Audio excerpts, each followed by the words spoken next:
শহীদ ক্ষুদিরাম বসুর আত্মবলিদান দিবস উপলক্ষে মহতী রক্তদান শিবিরের আয়োজন করল কেশিয়ারি ডায়মন্ড ক্লাব।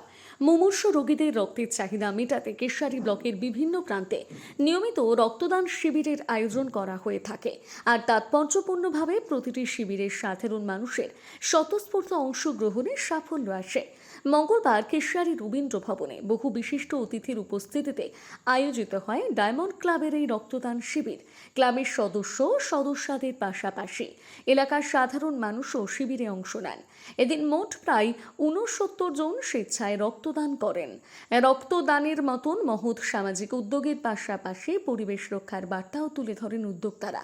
প্রত্যেক রক্তদাতার হাতে ক্লাবের পক্ষ থেকে একটি করে চারাগাছ উপহার হিসেবে তুলে দেওয়া হয়। রক্তদান এবং বৃক্ষরোপণ এই দুই সামাজিক বার্তাকে সামনে রেখে আয়োজিত এই উদ্যোগ প্রশংসা কুড়িয়েছে উপস্থিত সকলের।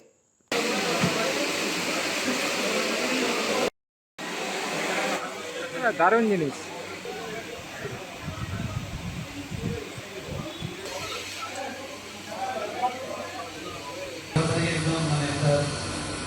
রক্তদান শিবিরের আয়োজন ওনারা করেছেন, এটা শুনে আমি অনেকটাই বিস্মিত হতে পারছিলাম, কারণ নাহলে আমি কীভাবে অ্যারেঞ্জ করবো বুঝতেই পারছিলাম না।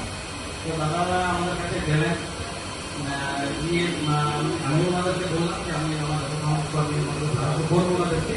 তো ওনারা আমার মুখ্যমন্ত্রী আসছিল তো দিতে আমরাও ওনারাও হেল্প করবো বলেছিলাম। তো যারা এরকম ক্লাব বা আমাদের রক্তদানের যেমন আগে বলেছেন জীবনদান, রক্তদান শুধু সামাজিক দায়বদ্ধতা নয়, ওর সাথে আমাদের নৈতিক দায়িত্ব হয়, কারণ রক্ত আপত্তি করার একমাত্র রক্ত দিয়েই সম্ভব।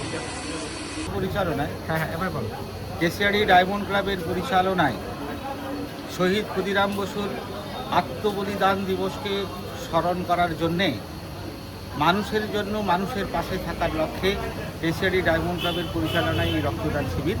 এই রক্তদান শিবিরে উদ্বোধক হিসেবে উপস্থিত আছেন পশ্চিম মেদিনীপুর তথা সারা বাংলার গর্ব মাননীয় শ্রী জয়ন্ত মুখার্জি মহাশয়, যিনি 158 বার রক্তদান করে 158 জন রোগীর জীবন বাঁচিয়ে তুলেছেন। সেই জীবন্ত কিংবদন্তিকে আমরা কৃতজ্ঞতা জানাই।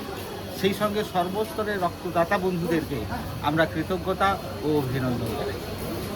ঝাড়গ্রাম ব্লাড ব্যাংক, সরকারি ব্লাড ব্যাংক, কতজন দিল?